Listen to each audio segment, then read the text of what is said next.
Hi, friends and family, and here we come back to the Purple Couch. Today's episode, we finally are going to talk about this. How do we get good gut health? Good gut health goes straight to the brain. Today, we've got Dr. Mitchell Kirschner coming on to give us some tips and tricks and how to bring good nutrition into your home. So come on back to the Purple Couch, and we'll be ready to give you those tools. Welcome to Pam and the Purple Couch podcast, hosted by Pamela Furr, with our co-hosts, Dr. Manny Rodriguez, Missy Owen, and Loki DePristo. Together, we're going to dive deep into topics such as education, neurodiversity, autism, and applied behavioral analysis. Remember to click subscribe today so you don't miss out on any future episodes. Hi, friends and family, and we're back on the Purple Couch podcast. So today, just like I had explained, we have got Dr. Mitchell Kirschner on today. He's also the author of Working from Home. Now, why is this book so important, and why is his visit here today so important? We're going to get some tips and tricks on not only getting our nutrition right, but looking at our alignment. You know, in this day and age, we have so many people working from home, working remotely. You know, we've survived a pandemic, but it changed our flow of business. It changed our way of eating. It changed, do we just run through that drive-through?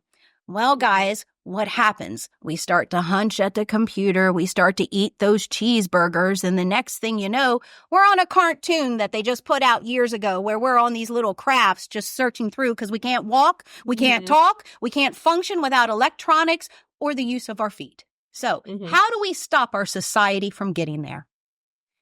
Dr. Mitchell, how you doing today? I couldn't be happier to be here with this. Oh, well, share with you.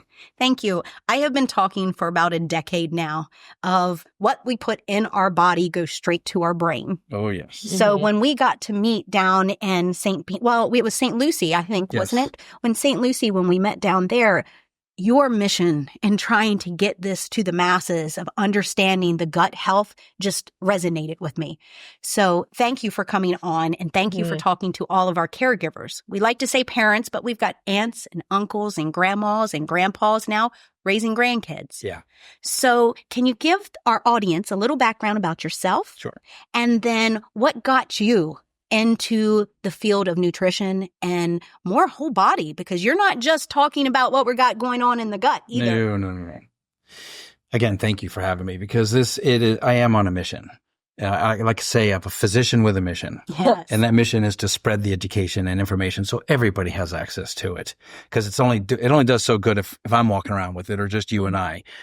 But what got me into this was years ago, probably almost 3.5 decades ago. I was in my 20s and something just wasn't right. And I just said, you know what? I'm going to start pursuing better education. I want to find out, what is this eating thing?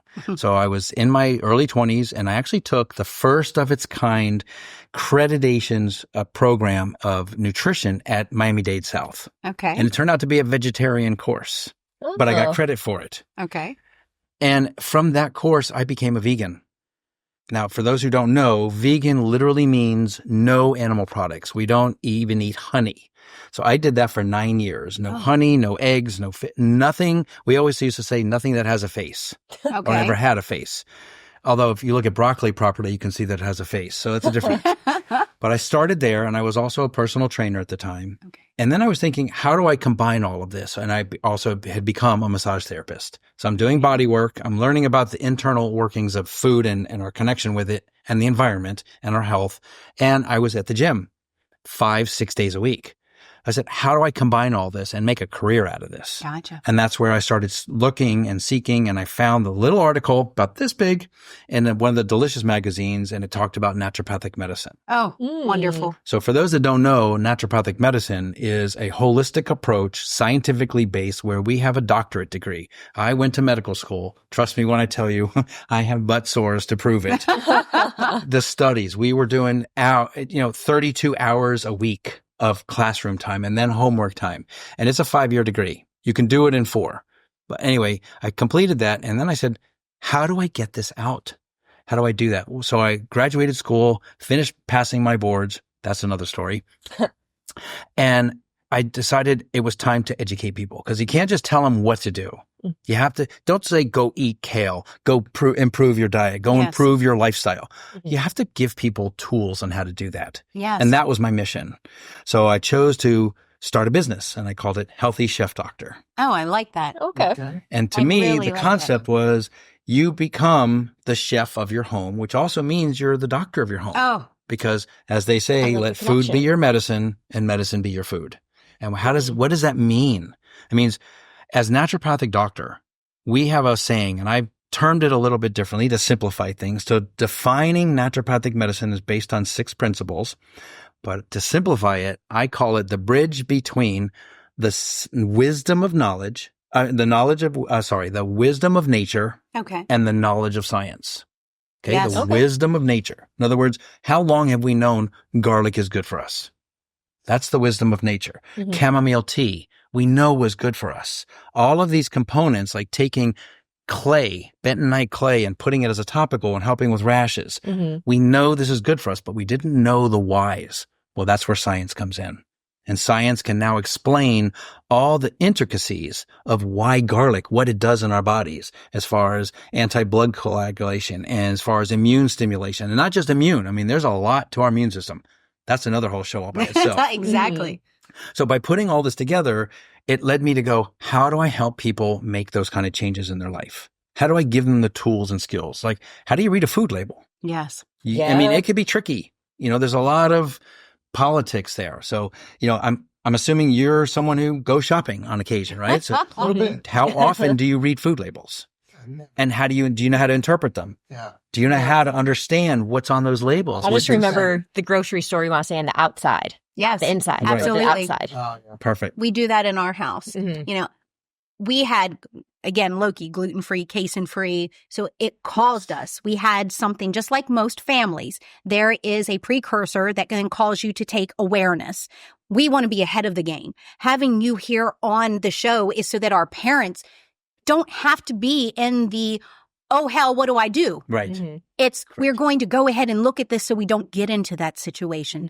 And so many times we are a society that is acting on the, okay, we've got to fix the problem now. Yes. And instead, what we should be is proactive and looking at this, just like eating to heal the body and not for comfort. And we are such a society because anxiety and stress and living in that, flight or fright mode all the time. It's like, am I going to fight you? Am I going to fight?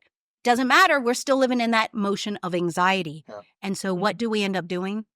Eating. We eat. We eat. We munch. Yeah. But you can still do that, but do it with a different alternative. That's and right. I love that part of your process. So one of the things that you brought up, a really good point, is I'm sure everyone's heard of or at least understands the concept of the 80-20 rule, which means if you do things 80% of the time, like eating healthy or living healthy, you don't have to worry about the other 20%. If you're going to go out and maybe it's not necessarily the food you're accustomed to, unless you're dealing with a health issue, have a good time. Don't worry about it, right? Mhm. But if you're doing the other stuff the 80% of the time, that's the key. But now learning how to do that, that's the piece that's missing, right? So what does that look like? And it doesn't mean making a total transformation overnight unless there's a significant problem.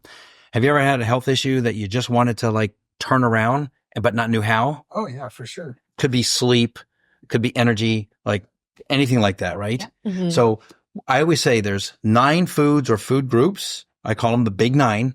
If you just started with one at a time and incorporated one, what are the 9 food or food groups you think you may want to be Eggs, vegetables. close? I'm going to give you a bigger, expansive view of that. So things like alcohol. We talked about that a yes. little bit earlier. That's one of the big food or food groups, right? Mhm. Doesn't mean don't drink. It just means, do it with consciousness. Do it Mhm. They sparingly. used to call alcohol like empty calories. Yeah, the empty calories. Gives you a it's- good buzz, but it doesn't really. But it's not just the calories. It's Right. not the calories. You've got to think about the damage that the alcohol does to the Your body, yeah. And so again, in moderation. Right. So what he's saying is if we're doing the 80%, when you go out for that holiday party, when you're going out for, Thanksgiving or Christmas or Sure. a birthday party, Or New Year's. then you coming up. can Oh, yeah. relax, Yep. into it because you understand that you've already got that balance. So you're taking some baseline Oh, data yeah. here on your nutrition, Manny. So, yeah, That's actually So what we now need to there's do. one other component to the big 9. Alcohol is one of them. Caffeine is one of them, which who doesn't know about caffeine? Exactly. But We love again, caffeine. there's a balance, right? So how much and how do you incorporate that into your body? Like a lot of people wake up and the first thing in their body in the morning is a cup of coffee. Guilty. Okay. For sure. Oh, completely. So 10 a.m. what I do is I ask people before you start the coffee, have a glass of water. Just to begin to rehydrate your body before you do that. If you have a tendency to react to the coffee, like really get you wired, that might mean you're having a slight reaction to the amount of caffeine. So maybe you want to, or it could also be with a lot of coffees is also the acidic effect, right? So if you have an acidic imbalance, an acid alkaline balance, you might want to do something to do little bit more alkalinizing. Can you think of an idea for what that would look like? I'll give you a hint. She had that look on her face. What that's even. Okay, so alkalinizing means to create that pH balance, right? Oh, they have the little tablets. Right, so- You can use tablets, or you could do something a lot simpler. A squeeze of lemon or a tablespoon of apple cider vinegar in warm the water. water? Warm water. You do that first, and it causes you to be a little bit more alkaline so that when you have the coffee, you're actually coming back to almost neutral, not going more acidic. Because acidic is actually putting your body in stress. So is that why a lot of people will put like lemon or honey in tea? Not just I always thought it was the flavor to make it taste good. Well, in that case, it's the actual flavoring. benefits. But for the alkalinizing effect, now lemon, people are going to go, but lemon's an acid. It's what we call in biochemistry is a weak acid. It's an alkalinizing acid. So because it's such a weak acid, it doesn't take much for the body to flip it to become more alkaline.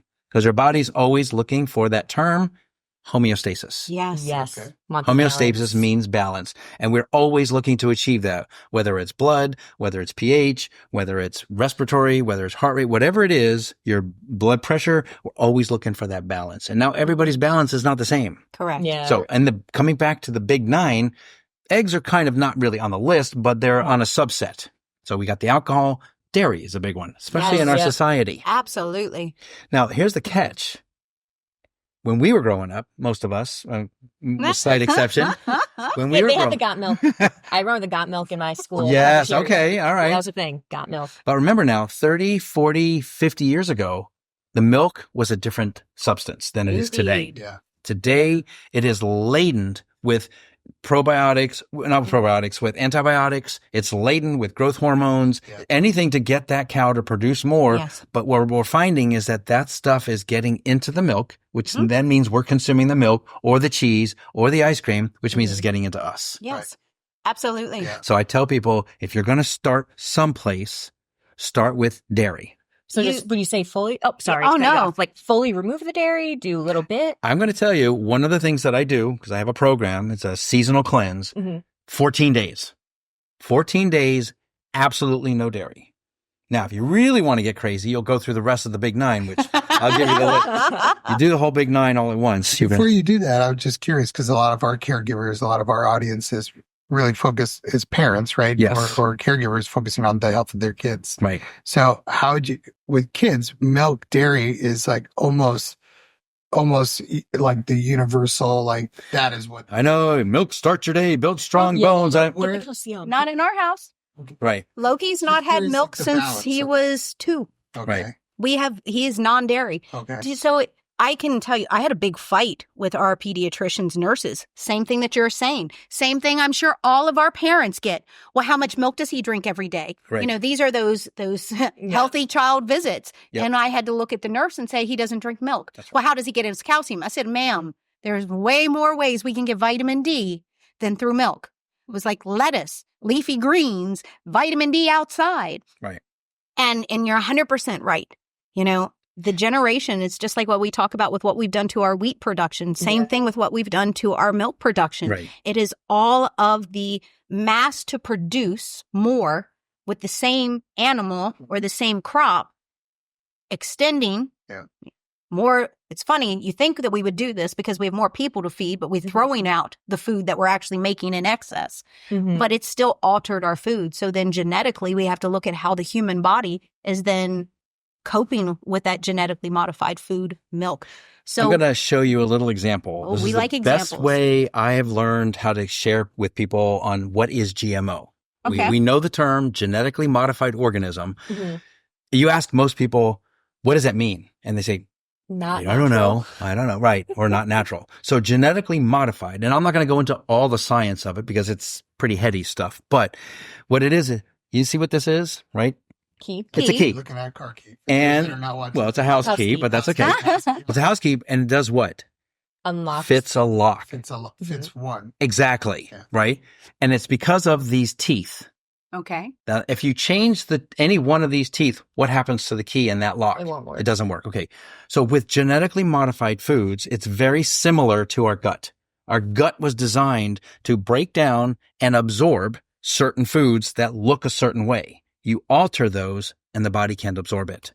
Now you start getting irritated gut, inflammation, irritation, leaky gut, and all these things which can then let things get into your system that are not supposed to be there, floating around your bloodstream. And unfortunately, as part of the topic of our talk today, how those things affect the brain function. Absolutely. Because these things that are called proteins get through the bloodstream, get up to the brain, and are able to cross what we call the blood-brain barrier and get into the brain and start causing some havoc. Yes. And now it interferes with normal brain function. And we don't even realize it. That's why I'm saying if you stop things like sugar was another one of the big 9. Oh, yeah. Right? You stop sugar and dairy and wheat, which has been, most of it is genetically modified. Yep. So again, I'm going to come back to this. You shave off one of those keys, the key doesn't fit anymore. So now it's just irritating the gut lining. Now it makes it difficult for other digestion to happen. If you take those, and the way they do that is it's a whole process of science to change wheat. Now, why would they genetically modify food? That's the big question. Mm-hmm. One has to do with the amount of consumption we do with wheat. Think about it. Wheat is everywhere. Every bread, muffin, cookie, cracker, cake, all of these foods, and believe it or not, foods that you wouldn't even imagine. Salad dressings, ketchups, other kind of condiments and things use wheat because it's a thickening agent. So now I always like to do this, and you can try this anytime. If you took your hand and lightly with your finger, just lightly ran over your hand like this. As we're all doing this, we're just running our pointer finger just barely over the top of our hand. Imagine this is at the end of a wheat, and it's trying to get through your gut, but it doesn't fit. So it's just sitting there, and you have bread for breakfast or cereal for breakfast, and then you have a sandwich for lunch, and then you have some pasta for dinner. So all day long, very lightly, it's just rubbing on your gut, on your gut. What do you think is going to happen after hours of rubbing on your finger? It gets irritated. Yes. IBS. Is that where? Good job. There you go. But wait, it gets better. Yeah. Because you haven't stopped eating it. So it keeps going. Now what happens after irritation? Ulcer? Inflammation. Oh, and then ulcer. And then ulcer. And those that don't know, an ulcer is literally a perforation in the gut lining. That's when things start leaking out, and we call it leaky gut syndrome. Because where does behavior come from? It's all in the brain. The brain and the heart, but mostly it comes from the brain function. Yes. And so because you have this leaky gut now, which is affecting all of us, now you're eating dairy that has also been genetically modified because they can produce more. So well, you can. Don't have some hope here. Okay. We want to have a little bit of hope. There are some alternatives, healthy ones. Yeah. So again, on the big 9, we have the wheat, sugar, which we're going to call gluten, but sugar, dairy, caffeine, alcohol, believe it or not, chocolate. Yeah. But unless it's good quality chocolate, because otherwise milk chocolate has been used with the dairy. Exactly. So now you're taking in this, because people love chocolate. My stepmom was a chocoholic. In fact, I buried her with some chocolate Cheerios in her coffin because that was her breakfast for years.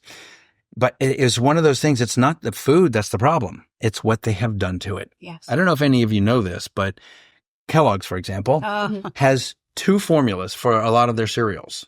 One formula is what they produce here in the United States. Of course. The other formula is what they produce in Europe. Now, it's the same box of cereal, whether it's Fruit Loops or whatever, Captain Crunch. But in the United States, it looks like this with 13 different chemicals in it. And in Europe, it's only got 5. And that's just to help preserve it. That's it. Yeah. Things like food colorings, dyes, stabilizers, all of that, they don't need it there. Well, if they don't need it there, how come we're doing it here? Similar to like even alcohol, like the preservatives that they put in alcohol that gets imported into the United States. It's not the same bottle, but not the same substance. Correct. Correct. So again, I just want to kind of bring it back around because the whole principle here is, as naturopathic doctors, what we like to say is get the gut healthy, you get the body healthy. Yeah. And that means, of course, the brain. So when we're dealing with gut-brain health, you've got to start here. It's not just a question of what can I take, what substances can I take if I keep poking at my brain with these things that are not healthy. And they're actually interfering with normal synapses, which are the message that go between neurons. And these things that are chemicals interfere with those normal messages. I mean, if you look at the history, and I'm going to kind of try to package this up nice and neatly, when do you think we really started to see a big shift in our society? When I know the answer is this. Come on, man. It's when farming did. Close. You're getting there. It's something with farming, and when it really blew up, is when they changed like the soil and the pesticides and all that, right? Yes, exactly. Okay. So it was a combination of things that went on at the same time. I'm telling you, she's going with me. It's like, But it was, now, are we not going to start talking about some of our smoke producers too that own some of our major Kellogg brand? that's another show. Mhm. Yeah. Miss Pam just had to put that out there because, again, you're bringing to the topic that we do. We need government reform in the United States because right. if we are having it by the producing companies where they're already manufacturing because they have to meet the nutritional needs of outlying countries, we should be having those same values and principles here to protect our children. That's right. Now, in that same vein, and remember I told you naturopathic medicine, we practice under 6 principles. Well, because I'm a doctor, I can doctor it up a little bit. So I call it the 6+1. Okay. And the plus, I'll go through the 6 another time, but the +1 is personal responsibility. Yes. It is up to us. Nobody is forcing anybody to drive through McDonald's. Nobody forces anybody to go buy that cereal. Yeah. Nobody forces anybody to overeat. So it's really up to us to make those changes. That's why if things are going to change, and history has shown this time and time again, it happens on a grassroots level. You cannot depend on government. It's not their job to change us. It's their job supposed to be their job to protect us. But no, we're supposed to protect us. We're supposed to protect our children. We're supposed to protect our communities. And how do we do that? Your health begins with 2 ways. One, what you're putting in your mouth. And the other thing is what you're putting in your brain. Right? If I think that it's somebody else's job or somebody else's responsibility, then they're going to do whatever they want to do. But if I take on that responsibility by acquiring a couple of new skills, then I can make those changes. I can buy a healthier cereal. And people say to me, why would you buy that cereal that costs $4.55 when I can buy this cereal that costs $2.65? Right. I'm going, you want to talk about health insurance? Buy the $4.55 cereal box. Yeah, absolutely. And what we have found, and Time Magazine did an article about this about 15 years ago, talking about the reason we're eating more today than we ever have has a lot to do with the fact that we're not getting the nutrition we need. So your body's looking for Your more. body's Yes, looking for absolutely. nutrition. Not getting in, so It's it's that Well, not never just that, ending. because now we're putting outside chemicals into our body that are causing an imbalance. And then in those imbalances, this is where you start to hear about the gut biome. That's right. And so now when we start to hear about people needing to do intestinal cleanses because of these things, well, what do you think? You're craving it. It's an addiction, not to the nutrients, but to the chemicals now that your body is looking for because they're not produced naturally. So if you're looking for that gluten fix, if you're looking for that casein fix, that you're like, oh, I got to get that ice cream sandwich before I go to sleep.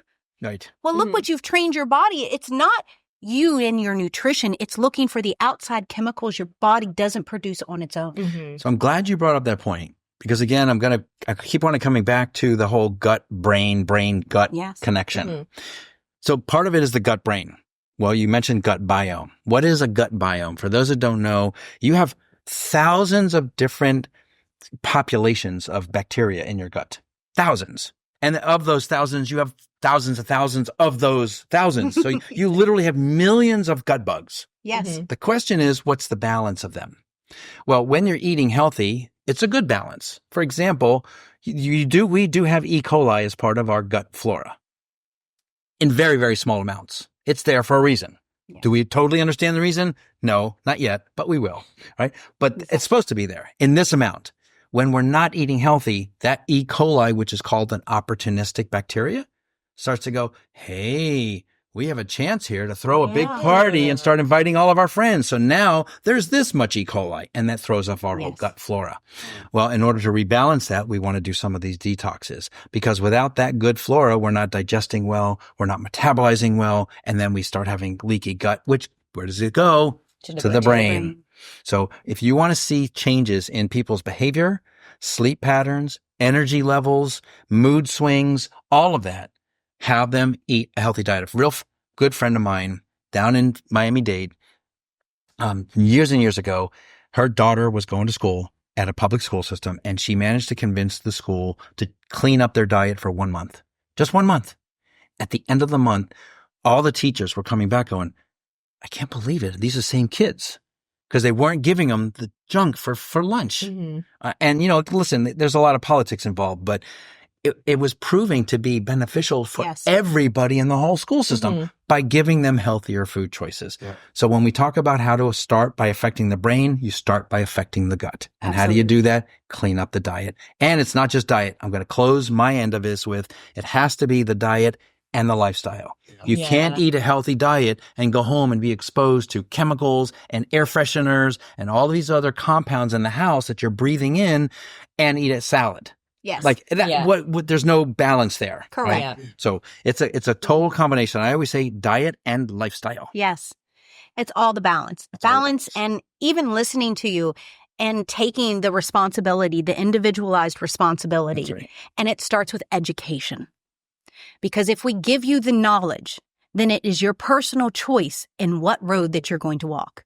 West Virginia girl here, we can take a horse to water, but we can't make it drink. I got a question for you on that. Yes, sir.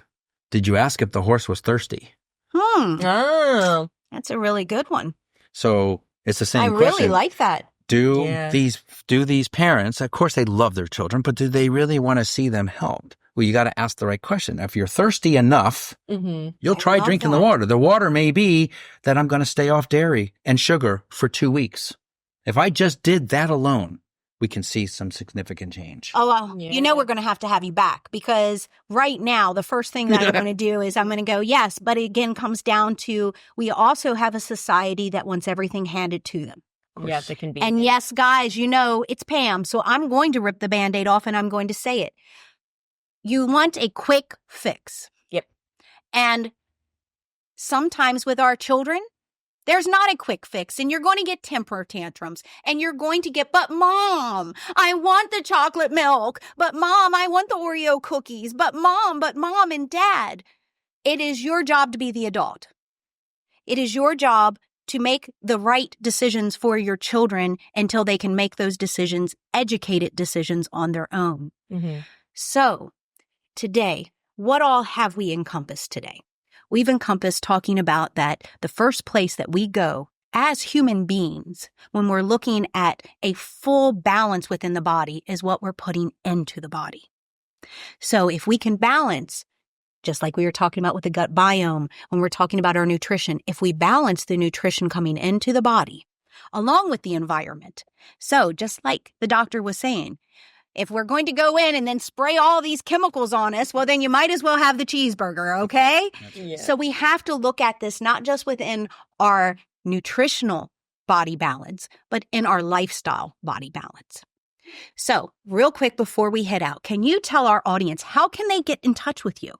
This is Dr. Mitchell Kirschner. This is his book. And how do they reach out to you directly? I also have a compendium to that called Kids and Their Screens. A healthier way to use them. Oh, guys. Oh, cool. Which is it's an ebook, but it's a subsidiary of this. Wonderful. Talking about how much time kids are spending in their screens. And I don't mean just little kids. I mean, even the big kids. Absolutely. We just did a screen time and how much is enough. That's right. So do you have a website they can go to? You can go to Dr. Mitchell, MITCHELLND,